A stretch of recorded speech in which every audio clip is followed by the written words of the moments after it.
Hey guys, welcome back to this edition of After the Smoke Clears. I'm Levi, And I'm Mark, and today we're going to talk about a guy named Tom, who owns a 1975 International Harvester pickup truck. It's been in the family for a very long time, used to belong to his grandpa, and it is just coolness. All right, guys, you remember a couple weeks ago we made a special video that was about After the Smoke Clears car show that we did at our church in Joliet. And we also, at the beginning of the video, told you guys about a very cool contest that we were having. We are having a push to 1,000 subscribers. It is very important to both of us that we hit 1,000 subscribers within a year. Okay, we posted our first video May 18th, and we want to try to get to 1,000 before May 18th. So the sooner, the better.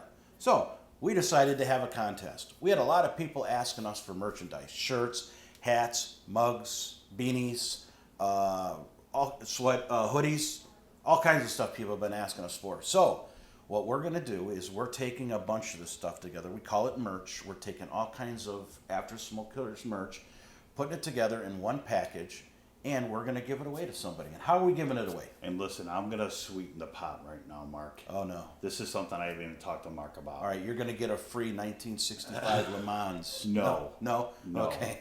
All right. So what I'm willing to do is Uh-oh. I'll put up the money for it.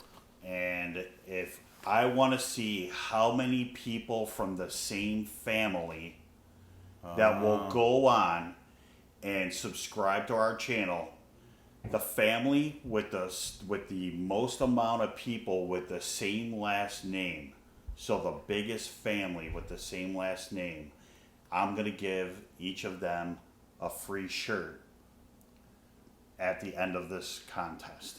All right, that's So very cool. you're going to have the winner of the merch, Yep. and then you're going to have the family with the most people that went on, and you have to say what your name is. Yep. And we have to know that it's your family.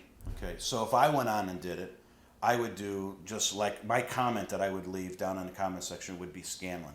And then my wife did it, Scanlon. My son did it, Scanlon. Everybody in my family, just leave the last name. Exactly. That's a great idea. If there's 20 people that come on, I'm going to give away 20 shirts. You have to tell me what size shirts you guys are, and I'm going to give everybody a free shirt. Awesome. Thank you very much, Levi. And that's very generous of you. And I think it's a great idea just to kind of get more people to subscribe and leave a comment below. You got to remember, that is your entry ticket.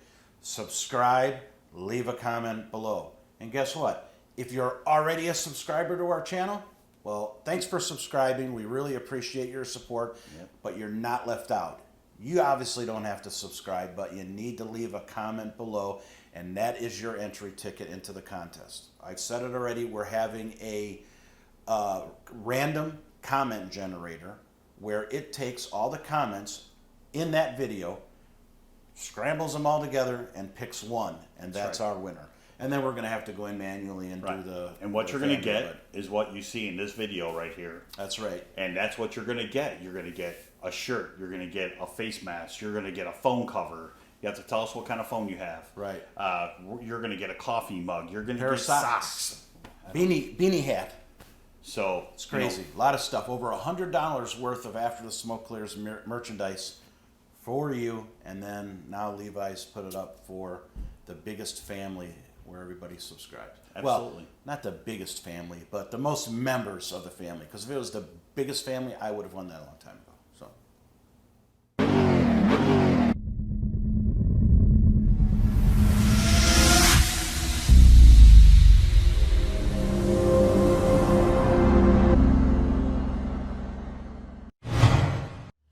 So, Mark, remember when we went to that car show out on the landing strip out in Ottawa? Yep, and remember it very well. And how many guys we got to interview there, It and was at girls. least 4 or 5. Yeah, that's right. At least 4 or 5 altogether. Yeah, and they had probably around 200 cars out at this thing. It was pretty awesome. It's incredible. That was their first time having a car show. We got to meet Dom and Joe Rose and a couple of the coolest guys I think I've ever met. From LaSalle than County Mark. streetcars. Well, of course. Absolutely. And those guys are totally great ambassadors to the car culture. I can tell you that Dominic does Dominic and Joe do a pretty awesome Facebook page, and yeah, they're always doing Facebook Live, and if you don't want to miss it, because Dominic and Joe, to me they're both a little bit on the crazy side, but that's what makes them Dominic's so special. crazy. Joe's way back. And Dominic's definitely crazy.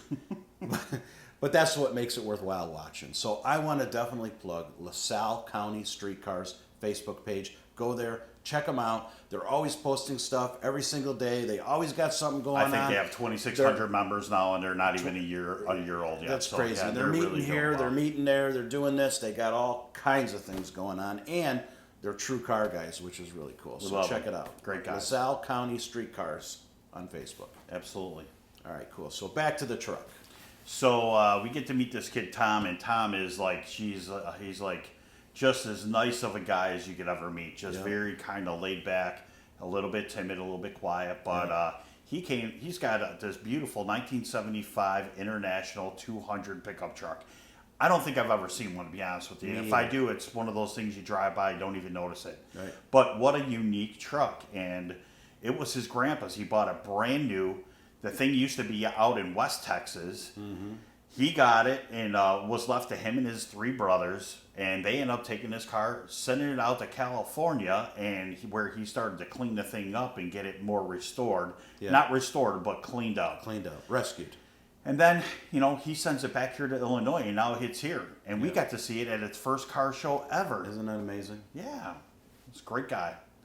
But what a great truck. What a great legacy left by his grandfather. Yeah. And, this is exactly how you take a younger guy and turn him into a car guy. That's right. So, he tells a great story, too. I mean, that's what our page is really all about, is finding these guys that have their cool trucks and their cool cars and listening to their cool story and then sharing it with you guys. And as far as I'm concerned, this was a great story.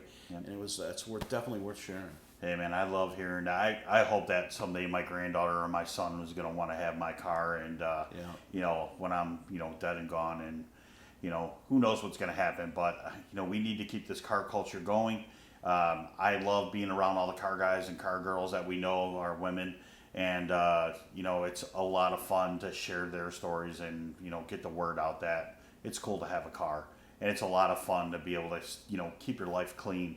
You're out meeting people every day, different ways. People wave at you in the car, people give you a thumbs up, whether it's a little kid, whether it's an 80-year-old lady. Yeah, it's my favorite part of driving my car around. People. I'm like the thumbs up, man. I love seeing it. Yeah, it's pretty cool. So stick around, take a look. We hope you guys love this truck as much as we did, and it's coming right now. You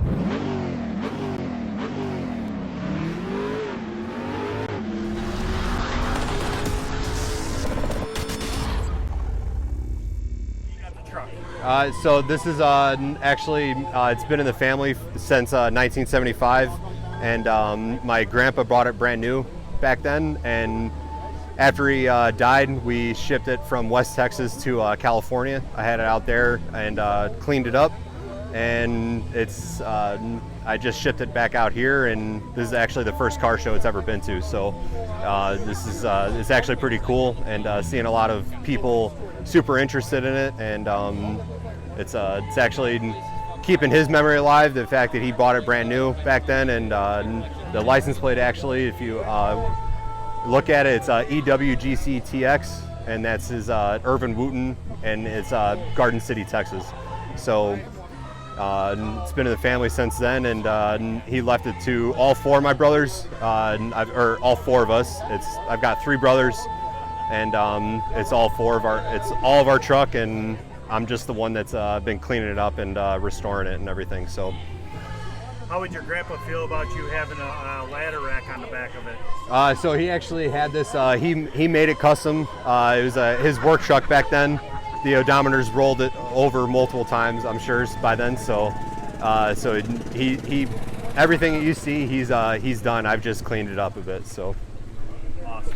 So it's just a family heirloom at this point, and we plan on keeping it in the family for generations from now on. So. Basically, honestly, just keeping most of the West Texas dirt off, basically, is basically what I did. He had it repainted Did some minor engine work. I've replaced the radiator, and that's about it. He redid the interior, and I've just been keeping the memory alive, basically. So, basically, just repainting the engine back to the International Harvester Red. That's really the only thing, and replacing some gaskets so it doesn't leak anymore, and that's really about it. So, What engine's in it? it's a 392. 392. Yep. Is it a stick or is it an automatic? It's automatic. It is. Wow. Yeah, this is actually the last year that International Harvester made the pickup.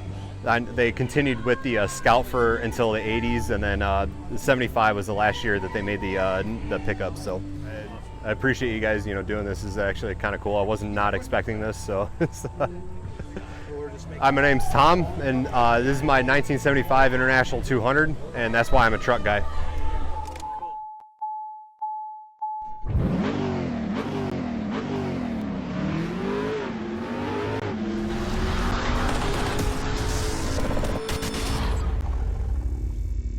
So, Mark, what was your favorite part of Tom's truck? A couple things, Levi. Number one, I love the color. I mean, that's an original color. Way back when, that was a popular color. They kept it that way. It looks really neat. And I think the second favorite part about the truck is it's an International Harvester truck. I mean, like you said earlier, I've never seen one. I don't even know that I knew that they existed until we saw this truck. Unique. Very unique. And of course, I loved Tom's story too, which was awesome. The Scouts were really, really popular, and people had Scouts all over the place back in the 80s, I can remember. But since then, I don't even see Scouts out anymore. No. So, but to see this 200 out, I mean, it was definitely a work truck for his grandfather. But the cool thing is, it exists. It's still all original. Yeah. He's actually going to take the engine out of the truck and either take it out or at least clean it up and paint it and get it back to the original red color. I could just imagine what this thing's going to look like after Tom's had it for a year or two. But yeah. Tom is kind of the caretaker of the truck. Yeah. His brothers are co-owners. He's the caretaker. It seems like they've let him take the reins and run with it and pretty much do what he wants to the truck. But that's right. And again, how cool was it that they bring the car back up here originally from Texas? And what does Tom do? He gets it cleaned up, good enough, and he brings it to a car show for the very first time. And there was so much interest, and everybody wanted to look at that truck because it was so unique. Yep. So thanks a lot, Tom. We really enjoyed you. We really enjoy your truck. Can't wait to see what you do with it in the future. Hopefully next year we'll see him out at the LaSalle County Street Car Show event in Ottawa at the old Ottawa Airstrip. Perfect place for a car show. Tons of room. If you guys missed it this year, make sure you come out next year. I'm sure you'll have a great time. Thanks for watching.